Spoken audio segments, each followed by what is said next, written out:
the twilight of Rome's power, where shadows lengthen over the forum and the grandeur of the past fades into the crumbling stones, the voices of the common folk, the lifeblood of the empire, tell their untold stories.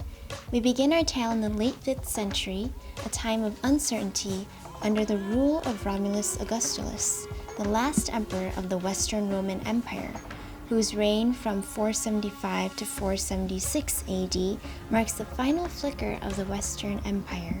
Meet Gaius, a metal craftsman once prosperous in his trade. As the empire's economic stability falters, the devaluation of currency forces him to make tough decisions daily. The cost of bronze and iron soars, while his customers dwindle, many unable to afford his wares amid the growing financial distress. And with each passing day, the denarius buys less. Gaius faces choices no Roman before him has had to, whether to continue his father's craft or abandon it for the uncertain promise of mercenary work. Gaius' day begins before sunrise, his workshop filled with the glow of the forge.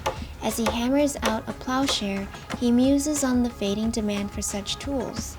Farms are failing as the empire's infrastructure collapses, and fewer young men remain to work the fields, drawn away by military drafts or lured by the chaos of the cities. Out in the fields, Marcela works the soil that her family has farmed for generations. The recent years have been harsh. Taxes rise as the empire demands more to sustain its armies, yet the protection those armies once provided grows thin.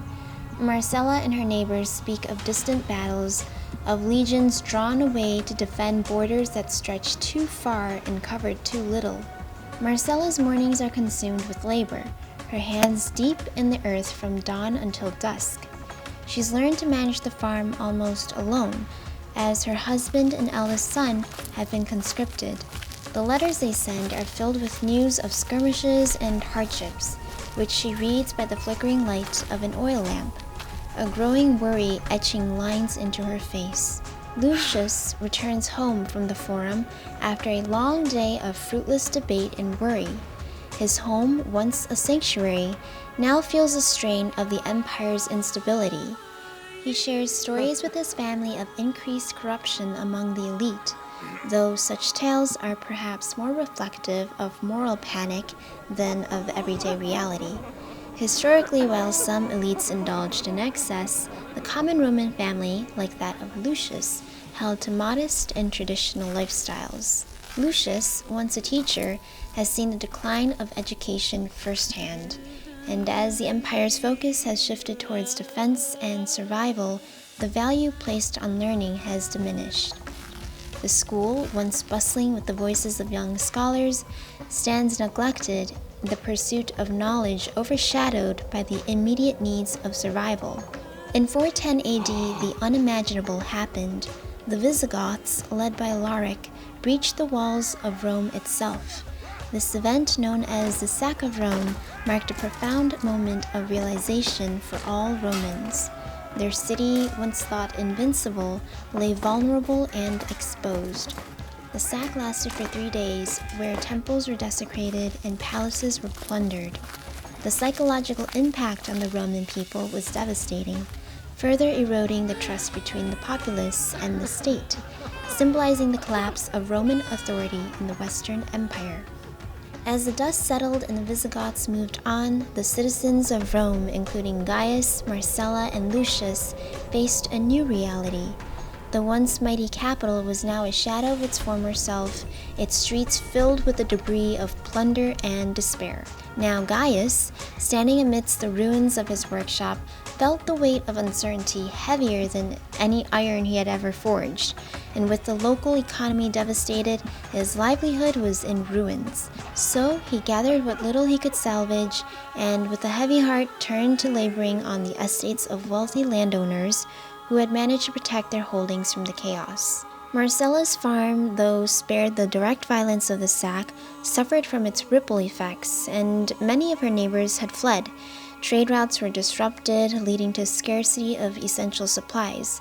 With her husband still away with the legions, Marcela transformed her farm into a community haven, sharing what she harvested with other survivors. Her home became a focal point for rebuilding the fractured community, and her fields a testament to resilience.